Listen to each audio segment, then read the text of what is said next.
ఈ programme Joyce Meyer ministries partners మరియు friends ద్వారా స్పాన్సర్ చేయబడింది.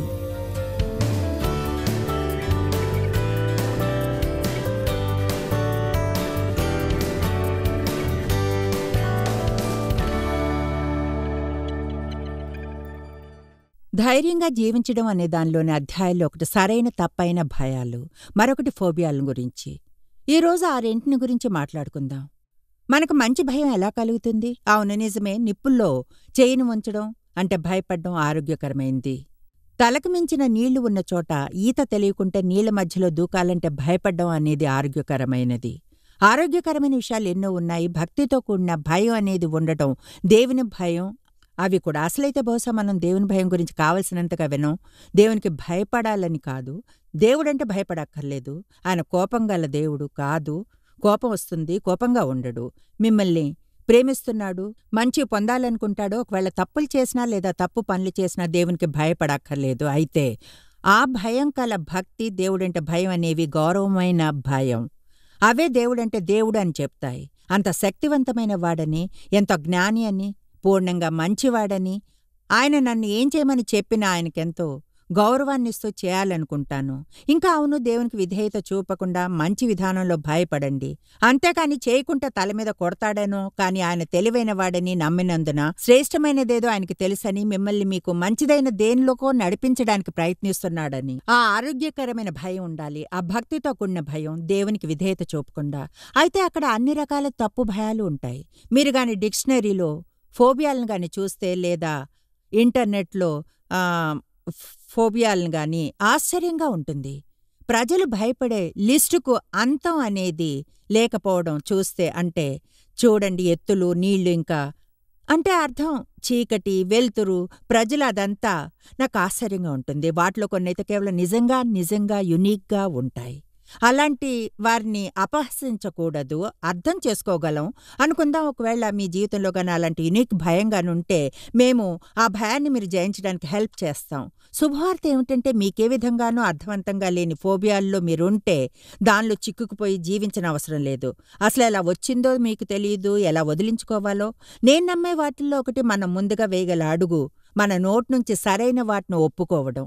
కనుక ఇలా అనడానికి బదులుగా నాకు ఇదంటే భయం, అదంటే భయం, ఇదంటే భయం, దేవుళ్ళు విశ్వాసంతో ఇలా అనడం ఆరంభించండి. నేను భయపడను, ఇదంటే భయం లేదు, నాకు అదంటే భయం లేదు. మీరన్నొచ్చు, అయితే జాయిస్ నాకు అదంటే భయం భయం అన్నట్లు ఫీల్ అవుతారు. భయపడిన అవసరం లేదు.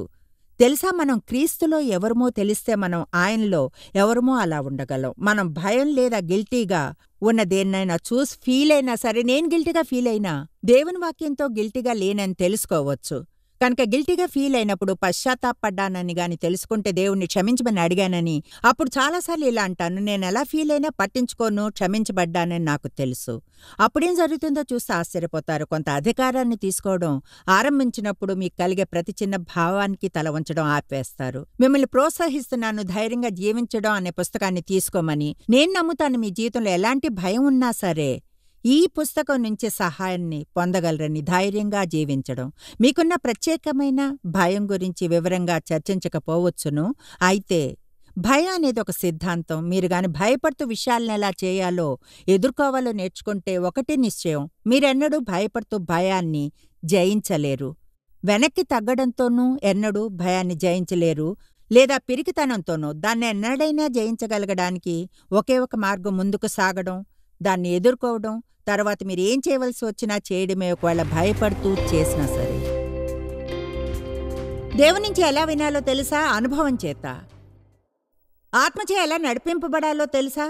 అడుగు వేసి తెలుసుకుంటేనే. ఓప్స్, అది దేవుడు కాదు. దాన్ని మళ్ళీ ఎన్నడూ చేయను. పరిచర్యలో ఏం చేయాలో ఎలా తెలుసుకున్నానో తెలుసా? పనులు చేయడం ఆరంభించాను.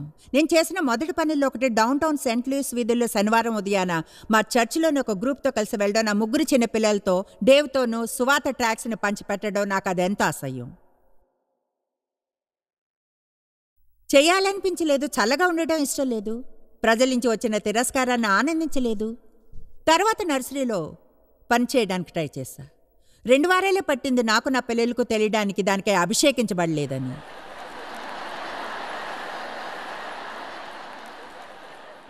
మా పాస్టర్ గారి ఇల్లు క్లీన్ చేయడానికి ట్రై చేశా. అది ఏమంత బాగోలేదు. ఎందుకంటే సొంతంగా అంతగా ఆ పని చేయలేను. తర్వాత ఆ నిజాన్ని ఎదుర్కొన్న ఆ పని నేను ఆయన్ని ఇంప్రెస్ చేయడానికే చేస్తున్నానని, మంచిగా ఉండాలని కమాన్నాం.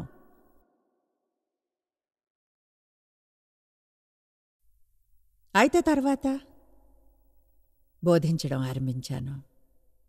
మ్యాన్ ఇతరులకు ఏం చేయాలో చెప్పడం నాకు చాలా ఇష్టం. నిజంగా అది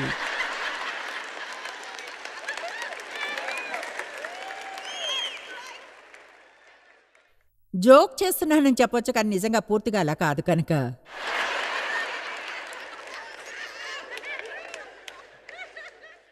చూడండి, బోధకునిగా అభిషేకించబడితే ఇతరులకు మార్గదర్శనం చేయడాన్ని ఆనందిస్తారు. అందులో ఎలాంటి తప్పు లేదు, ప్రజలు కంట్రోల్ చేయడానికి ట్రై చేయనంత వరకు.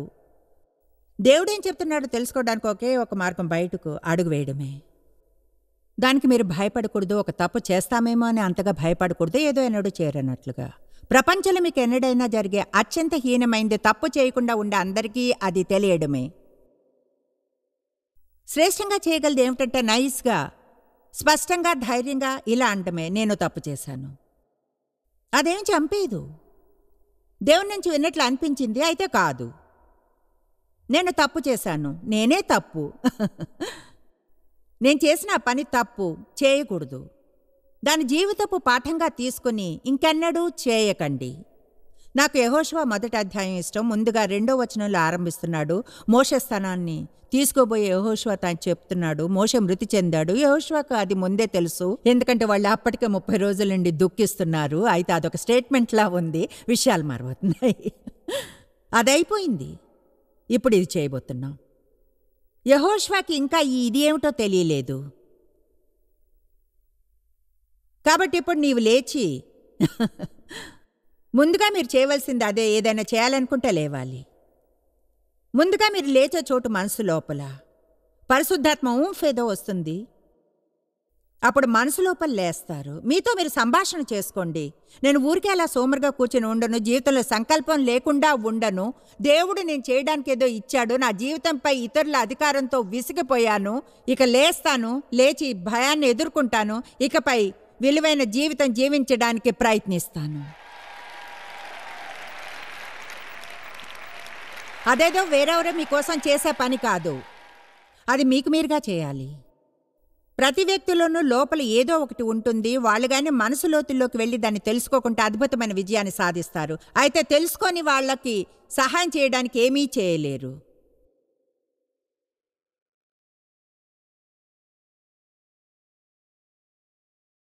కాబట్టి నీవు లేచి, నీవును ఈ జనులందరినూ ఈ యోర్దాను నది దాటి నేను ఇశ్రాయేలీయులకు వారికి ఇచ్చుచున్న దేశమునకు వెళ్ళుడి. ఇకపోతే 3వ వచనం ఇక్కడ ఎంతో ముఖ్యమైనది. మీరు అడుగుపెట్టు ప్రతి స్థలమును మీకు ఇచ్చుచున్నాను. ఇప్పుడు దీన్ని చూడండి. దేవుడు అంటున్నాడు, చూడు, ముందే చెప్పాను ఆ దేశమంతా నీదే అని. దేవుడు ముందే నీ గురించి డిసైడ్ చేసుకున్నాడు. ఆయన మంచి పథకం వేశాడు. దేవుడు డిసైడ్ చేసుకున్నాడు. ఇలా అన్న క్రీస్తుని పంపాడు. దొంగ, అపవాది దొంగతనానికి, హత్యకు, నాశనానికే వస్తాడు. అయితే యేసన్నాడు, నేను వచ్చింది మీరు జీవితాన్ని ఆనందించాలని, సమృద్ధిగా, పూర్ణంగా పొంగి పొర్లేంతగా. దేవుడు ముందే డిసైడ్ చేసుకున్నాడు. మన భవిష్యత్తు ఎలా ఉంటుందో దేవుడు డిసైడ్ చేయాలని వెయిట్ చేయడం లేదు. మీకోసం నా వద్ద ఉన్న ఆలోచనలు, పథకాలు తెలుసు. మీ అభివృద్ధి కోసం ఉన్న ఆలోచనలు చివరిగా మంచి ఫలితం వచ్చేలా చేయడానికి. దేవుడు నమ్మకంగా ఉండాలంటాడు, ధైర్యంగా, భయపడకుండా. దేవుని వంతు ముందే చేయబడింది. ఆయన అన్నాడు, నీకు ఆ దేశాన్ని ఇచ్చాను. ఇప్పుడు అంటున్నాడు, మీరు అడుగుపెట్టు ప్రతి స్థలమును మీకు ఇచ్చుచున్నాను. అంటే సందేశం ఏమిటి? అదంతా మీదే, వెళ్ళి తీసుకోండి.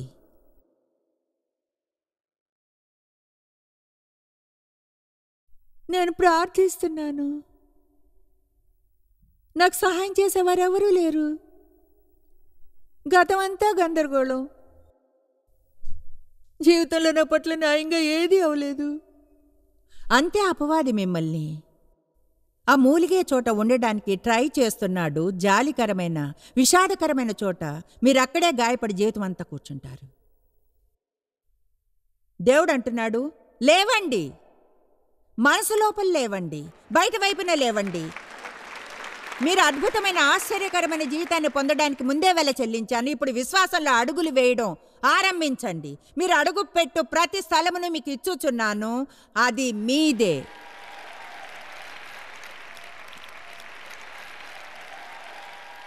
దేవుడు మనుషులకు గౌరవాన్ని ఇవ్వడు, ఆయనకి ఫేవరెట్ అని ఎవరూ లేరు. అయితే ఆయన ధైర్యం కల వారిని గురించి ఎంతగానో ఉత్సాహపడతాడు, వారిని కాదండు. చెప్పింది విన్నారా? ఇలా అనే ధైర్యమైన వారు దేవుని కృప మరియు సహాయంతో ముందుకు సాగి దేవుడు ఉండమన్నట్లుగా ఉంటాను. నా గతం వల్ల నేను అక్కడే ఆగిపోను. ఇతరులను నా జీవితంపై ఎదకారం చేయనివ్వను. నా గురించి నేను అనుకునేది మీరు నా గురించి ఏమనుకుంటున్నారన్న దాంతో తీర్మానించుకోను.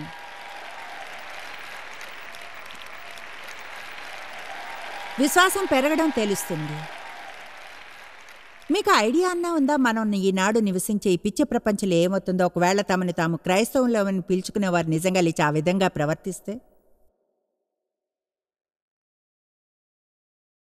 అంటే దేశం పూర్తిగా మారిపోతుంది. ఎంత ఫాస్ట్గా, అద్భుతంగా ఉంటుంది. మనల్ని చూసి నవ్వి ఓ పెద్ద జోక్లో ఉన్నారు అనుకోవడానికి బదులుగా ప్రజలు మనకున్నది కోరుకుంటారు. ఒకటి చెప్పనా, మూలిగే విషయం కాదు. క్రైస్తవునిగా ఉండడం అంటే అనుకోవడానికి అది చంకకర్రేమీ కాదు. ఈనాడు మనం నివసించే ప్రపంచంలో నిజమైన క్రైస్తవునిగా ఉండడానికి చాలా ధైర్యం కావాలి. నేనేదో చర్చ్ ప్యూ మీద దాక్కోవడం గురించి చెప్పడం లేదు, జీవితాన్ని జీవించడం గురించి చెప్తున్నా.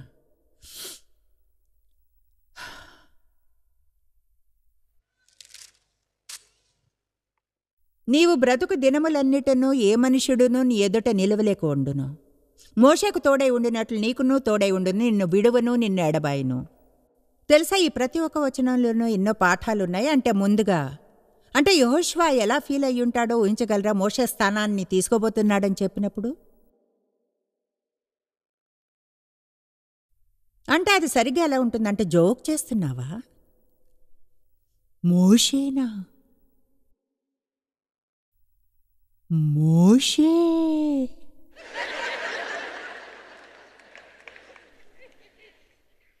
వెళ్ళి మోషేలో ఉండమని దేవుడు చెప్పనే లేదా? ఆయన అన్నాడు, మోషేకు తోడై ఉన్నట్లుగా నీకు నేను ఉంటాను.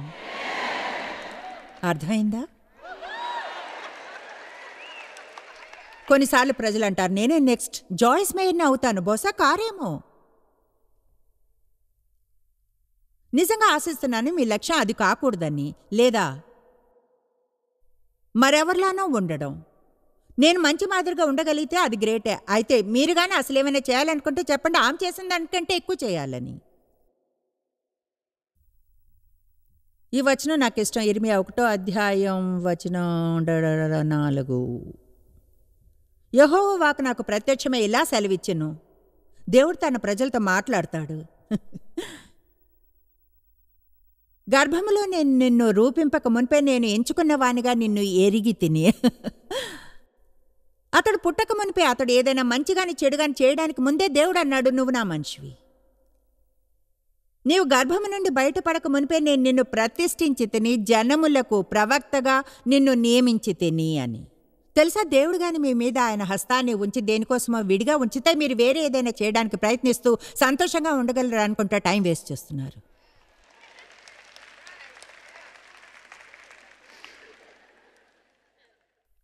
అందుకు అయ్యో, యెహోవా చింతకించుము, బాలుడనే మాట్లాడటకు నాకు శక్తి చాలదని అనగా యెహోవా ఇలాగ సెలవిచ్చాను, నేను బాలున అనవద్దు. నేను నిన్ను పంపువారందరి వద్దకు నీవు పోవలెను, నీకు ఆజ్ఞాపించిన సంగతులన్నీ చెప్పవలను, వారికి భయపడకము, నిన్ను విడిపించుటకు నేను నీకు తోడై ఉన్నాను. ఇదే యెహోవా వాక్కు. చాలామంది చేసేట్లుగానే ఇర్మియా కూడా దేవునితో సంభాషిస్తున్నాడు. మోషే కూడా దేవునితో అలాంటి సంభాషణ చేశాడు. తప్పు మనిషిని ఎంచుకున్నావు, నాకు వాగ్దాట్లేదు, నాకు నత్తి, ప్రజలు నా మాటలు నమ్మరు, ఫలానా ఫలానా. చివరికి దేవునికి కోపం వచ్చింది. ఎలాగైతేనే మోషే ఒప్పుకున్నాడు. ఇర్మియా తన్ని తాను చూసుకున్నాడు. 17వ వచనాన్ని చూడు, నాకు ఇది ఇష్టం. కాబట్టి నీవు నడుము కట్టుకుని నిలువబడి. ఈనాడు మనకు ఆ పదం అర్థం కాదు, ఎందుకంటే అది మనం డీల్ చేసేదేదో కాదు కనుక. అయితే ముందుగా దాని అర్థం అప్పుడు వాళ్ళ వస్త్రాలు సహజంగా పొడుగ్గా ఉండేవి. అందువలన వాళ్ళు దాన్ని కొంచెం పైకి ఎత్తి చుట్టుకుని అడ్డు రాకుండా నడుముకు కట్టుకునేవారు. అయితే ఆత్మీకమైన వైపున అర్థం ఏమిటంటే సందేహాన్ని, అపనమ్మకాన్ని, తీర్మానించుకోకపోవడాన్ని, భయాన్ని మార్గంలోంచి తీసివేసి నిల్చుని దేవుడు ఉండమన్న వ్యక్తిలా ఉండడం అన్నమాట. నడుము కట్టుకుని నిల్చో, నిర్ణయం తీసుకో, మనసులో సొమ్మసిల్లవద్దు. నిర్ణయం కానీ తీసుకోవాలనుకుంటే దేవుడి నుంచి శ్రేష్టంగా వినాలనుకున్న దానికి దేవునికై నిరీక్షించి ఉంటే అప్పుడు దేవుడు ఏమి చెప్పడం లేదంటే అప్పుడు దాని అర్థం మీ మనసులో ఉన్నదాన్ని చేయమంటున్నాడు. కొంతమందిని అది భయపెడుతుందని తెలుసు. అది ఎలా అంటే అది కాదు, దేవుడి నుంచి నాకు వాక్యం కావాలి. ఈ పుస్తకాన్ని చదవడం దాదాపు పూర్తి చేశాను. డల్లాస్ విల్లర్డ్ గారి హియరింగ్ ఫ్రమ్ గాడ్. ఆయన పుస్తకంలోంచి కొన్ని విషయాలను చెప్తే ఏమీ అనుకోరనుకుంటారు కనుక నేను చదివేది వినండి. చాలాసార్లు దేవుడు ప్రత్యేకమైన వాక్యాన్ని పంపని సమయాలుంటాయి. అప్పుడు మనం ఏం చేయాలి? సహజంగా జీవితంలో మన మార్గాన్ని తీర్మానించుకోవడానికి గొప్ప వంతెన మనకి మనంగా చేయాలన్నది దేవుని చిత్తం. దేవుడు గాని ఏం చెప్పడం లేదంటే ఈ విషయంలో మీరే సొంతంగా నిర్ణయించుకోవాలన్నదే నా చిత్తం.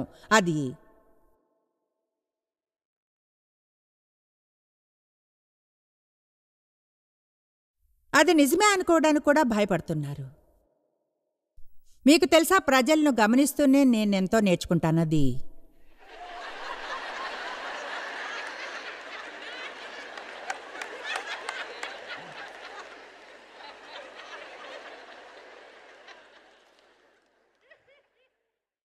మీరొక తప్పు చేయడం సాధ్యమేనంటారా? అవును, అది ఇంకా ఎక్కువగానే ఉండవచ్చును.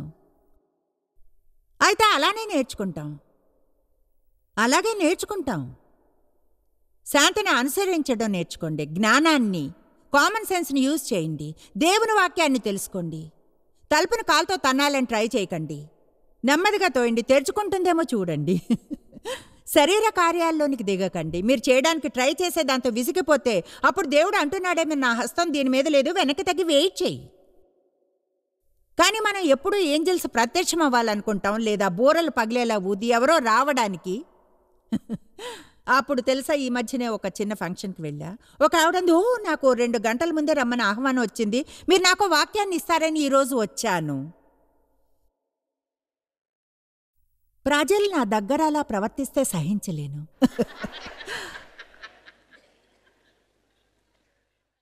నా దగ్గర లేదు ఈ మ్యాజిక్ బటన్, తెలుసా? అంటే నేను ఏదో అలా దేవుడు నిన్ను చేయమన్నది ఇదే.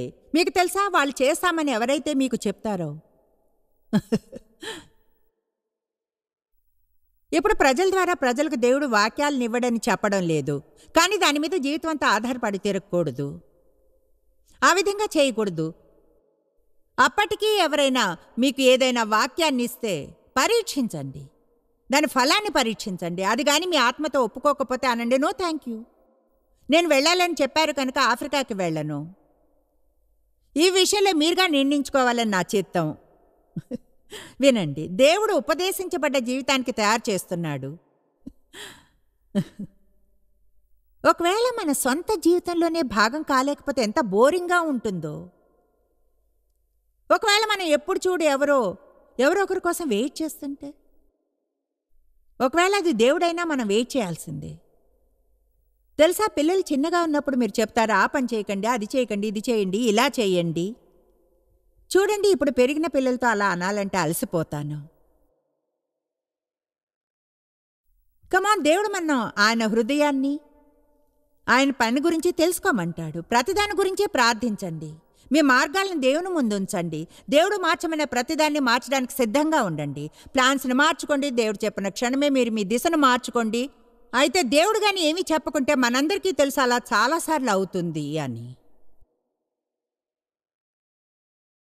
ఎంతమంది కోరుకుంటారు దేవుడు మాట్లాడేదానికంటే ఎక్కువ మాట్లాడాలని? అంటే ఆయన నాకు గుర్తుంది, మొదటిసారి నా మనసులో దేవుడు ఏం చెప్పాడు. నేను ఎలా అంటే, దేవుడు నన్ను ఏం చేయమంటావు నాకు తెలియదు, ఏం చేయాలో. నా ఆత్మలో అక్షరాలే విన్నాను, నీకు ఇష్టమైంది చెయ్యి. నేను ఎలా అంటే, ఇది దేవుడు కాదు, అది దేవుడు కాదు, మనం అనుకున్నది దేవుడు ఎన్నడూ చేయనివ్వడు. మిమ్మల్ని ఒకటి అడిగిన, ఆయన మనసుని మనకి గాని ఇచ్చి ఆయన ఆత్మని మనలో ఉంచితే అప్పుడు ఎవరంటారు నేను నా మనసులో నిజంగా ఫీల్ అయ్యేది దేవుని మనసుని కాదని? మనకు క్రీస్తు మనసు ఉంది, మనకి భావాలుంటాయి, ఆలోచనలు, ఆయన హృదయపు సంకల్పాలు, కనెక్ట్ అయి ఉంటాం. ఆమేన్. దేవునితో కలిసి ఉండటం అంటే అర్థం అదే. మనం లోపల తగిలించబడి ఉంటాం, కనెక్ట్ అయ్యి. ఎల్లప్పుడూ మనకు వాక్యాన్ని పొందాలనే లేదు, ఆత్మను అనుసరిస్తాం, శాంతిని, అలాగే జ్ఞానాన్ని. ఆ ప్రత్యేకమైన సంభాషణలో మార్గదర్శనాలకై దేవునికి స్తుతులు. నేను అది పొందుతాను, అయితే చాలా సమయాల్లో పొందను. వాక్యంగాన్ని తెలియకుండా దేవుని చేత నడిపించబడతామనుకోవద్దు. ఏమన్నానో ఆలోచించనే వద్దు. ఏదో దేవుడిని అనుసరించడానికి అర్హులమనుకుని ఆయన స్వరాన్ని వినగలమని ఒకవేళ వాక్యం తెలియకుంటే, ఇక్కడుంది మన రక్షణ వల్ల దేవుని వాక్యం. అయితే అది నేను ఎలాంటి కారుని కొనుక్కోవాలో చెప్పదు, ఎవరిని పెళ్లి చేసుకోవాలో చెప్పదు, కొత్త ఇల్లు కొనుక్కోవడానికి సరైన సమయాన్ని చెప్పదు. దేవుని వాక్యం నాకు విషయాలను చెప్పదు. నా జీవితంలోని ఆ విషయాల్లో దేవుడు నన్నే కల్పించుకోమంటాడు. ఆ నిర్ణయాలను జ్ఞానం మీద ఆధారపడేలా చేసుకొనిస్తాడు. కామన్ సెన్స్ మీద, నాకు శాంతి ఉందా లేదన్న దాని మీద. మీ జీవితంలో మీరే ఇన్వాల్వ్ అవ్వాలంటాడు దేవుడు. నిర్ణయాలు తీసుకోవడానికి భయపడ్డం మానివేయండి. డబుల్ మైండ్ వద్దు. చేయగల ప్రతిదీ దేవుని నుంచి వినడానికి అన్నట్లు చేయండి. అప్పటికీ దేవుని నుంచి వినకుంటే నిర్ణయం తీసుకుని ఏదో చేయండి, ఏమీ చేయకుండా ఉండే కంటే. ఎందుకంటే తీసుకున్నప్పుడు ఒకటి నీళ్ల మీద నడుస్తారు లేదా మునిగిపోతారు. అపొస్తలుల కార్యాలు 16. వాళ్ళు ఎలా జీవించారో చూపిస్తాను. పౌలు మరియు సీలను ఫ్రుగ్య ప్రదేశముల ద్వారా వెళ్ళిరి. నాకంటే బాగా తెలివైన వారిని అడుగుతున్నాను ఈరోజు దాన్ని ఎలా పలుకుతారని. అప్పటికీ అలానే పలుకుతుంటే ఆయన చెప్పాల్సి వచ్చింది కాదు. ఫ్రిజ్ గురించి అనుకో, ఫ్రుగ్రియా. ఎందుకంటే నేను దాన్ని పర్జియా అనేదాన్ని. అయితే చూసారా, దేవుడు యూజ్ చేసుకుంటున్నాడు.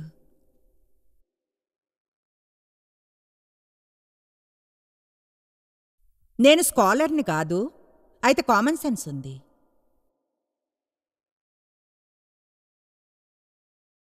ఆసియాలో వాక్యము చెప్పకూడదని పరిశుద్ధాత్మ వారిని ఆటంకపరిచినందున వారు ఫ్రుగ్రియ, గలతీయ ప్రదేశముల ద్వారా వెళ్ళిరి. ఇప్పుడు దాని అర్థం ఏంటి? దేవుడు వారిని వెళ్ళవద్దన్నాడానా? కాదు, వాళ్ళు వెళ్ళడానికి ట్రై చేశారు, అది పని చేయలేదు. మీరిలా ఉన్నారా?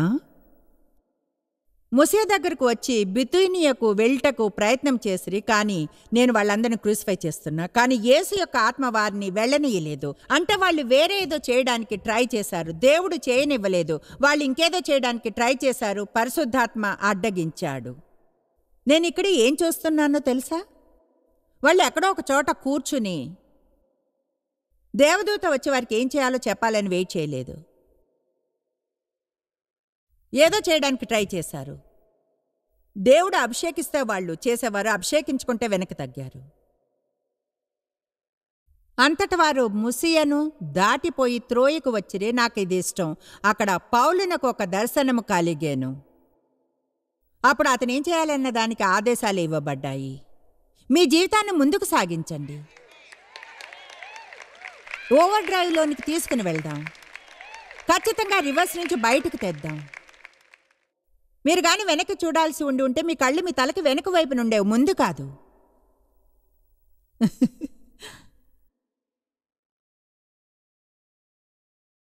జీవితాన్ని ముందుకు సాగించడం ఆరంభించానండి. నేను ఈ భయాలను ఎదుర్కొంటాను. దేవుని నుంచి ఎలా వినాలో దానికి చేయగల శ్రేష్టమైంది చేశాను. ఆయనకై నిరీక్షించాను, ఆయన మార్గదర్శనాన్ని అడిగాను. ఇప్పుడు నాకు రైట్ అనిపించినట్లు అనిపించిన దిశలో అడుగు వేయబోతున్నాను. బిడ్డలా అడుగు వేయండి.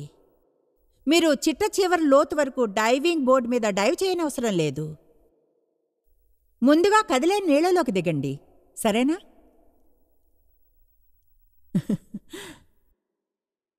నేను చదివే బుక్లో ఆయన అంటున్నాడు, పూర్ణ మనసుతో దీంతో ఏకీభవిస్తున్నాను, ఎన్నేళ్లుగా చెప్తున్నాను. దేవుని నుంచి ఎలా వినాలో ప్రజలు ఎలా తెలుసుకోవాలి? ఒకే మార్గం, కేవలం ఒక్కటే, అనుభవం చేత. మీరు కొన్నిటిని ప్రయత్నించాలి. వాళ్ళు ఎక్కడికి వెళ్ళడానికి ట్రై చేశారు, పని చేయలేదు. అక్కడికి వెళ్ళారు, అది పని చేయలేదు. 4 చోట్ల ప్రయత్నించినట్లు తెలుస్తుంది. తర్వాత ఒకసారి సడన్గా పౌలు సరైన చోటుకొచ్చాడు. దేవుని నుంచి ప్రత్యేకమైంది విన్నాడు, సరిగ్గా తెలుసుకున్నాడు ఆయన. కానీ పౌలు ఒకవేళ ఇంటి వద్ద మంచం మీద ఉంటే ఏమయ్యేది? చెప్పింది విన్నారా? ఏం చేస్తున్నావు పౌలు? దేవుని నుంచి వినాలని వెయిట్ చేస్తున్నా. ఇంకెప్పుడు భయపడకండి. చూడండి, సిల్లిగా ఉండమని చెప్పడం లేదు. ప్రే చేసి ఆలోచించండి. కావాలంటే సలహాని తీసుకోండి. ఎవరి సలహా అయినా తీసుకోవాలనుకుంటే నిశ్చయించుకోండి, తమ జీవితాన్ని నాశనం చేసుకునే పిచ్చి పనులు చేసేవారిని అడగకూడదని. తెలివైన వారి నుంచి కౌన్సిలింగ్ కావాలనుకుంటే తీసుకోండి. అయితే చాలామందికి వాళ్ళు ఏం చేస్తున్నారో తెలీదు, మీరేం చేయాలో చెప్పేంత తెలివి ఉండదు. సరే, దీంతో నేను ముగిస్తాను. భయంలో ఏం చేయడం లేదా, లేక విశ్వాసంతో చేస్తున్నారా? దేవుడు మీరు పొందాలనుకున్న జీవితాన్ని జీవించడానికి భయం అడ్డుపడకూడదు. బహుశా దేవుడు తమ జీవితాల్లో శ్రేష్టమైంది పొందడానికి అడుగు వేయాలని తీర్మానించుకునే ధైర్యమైన వారిని చూసి ఉత్సాహపడతాడు. భయం మిమ్మల్ని ఆపకూడదు. బదులుగా ధైర్యంగా జీవించండి. భయాన్ని జయించగలిగే ఒకే ఒక మార్గం ధైర్యంతోనే. కనుక ఇలా అనుకునే దాని గురించి ఇలా అంటాను, నేను భయపడలేను. ప్రతిరోజు ఈ వైఖరితో జీవించండి. ఈరోజు ధైర్యంగా జీవిస్తాను. మీరు ఎన్నడూ తెలుసుకోలేనంతగా జాయిస్ మేరీ మినిస్ట్రీస్లో మీరు మాకెంతో ముఖ్యం. మిమ్మల్ని అభినందిస్తున్నాం. మా ప్రపంచవ్యాప్తపు మినిస్ట్రీ సాధ్యం అయ్యేలా చేసే మా ఫ్రెండ్స్ మరియు పార్ట్నర్స్ కి థ్యాంక్స్. అందరం కలిసి ఆకలిగొన్న వారికి భోజనం పెడుతున్నాం, బీదలకు బట్టలిస్తున్నాం, సువార్తను దేశాలకు చాటుతున్నాం. మమ్మల్ని కాంటాక్ట్ చేయండి లేదా joycemery.orgని ఈరోజే విజిట్ చేయండి. మీ ప్రార్థన విన్నపాలను కొరకు, అలాగే మరిన్ని సాధనాలను గురించి తెలుసుకోండి. జాయిస్ మేరీ షెడ్యూల్ని చూసి భాగస్వామిలో భాగమవ్వండి, క్రీస్తు ప్రేమను ప్రపంచమంతటా పంచుకోవడానికి.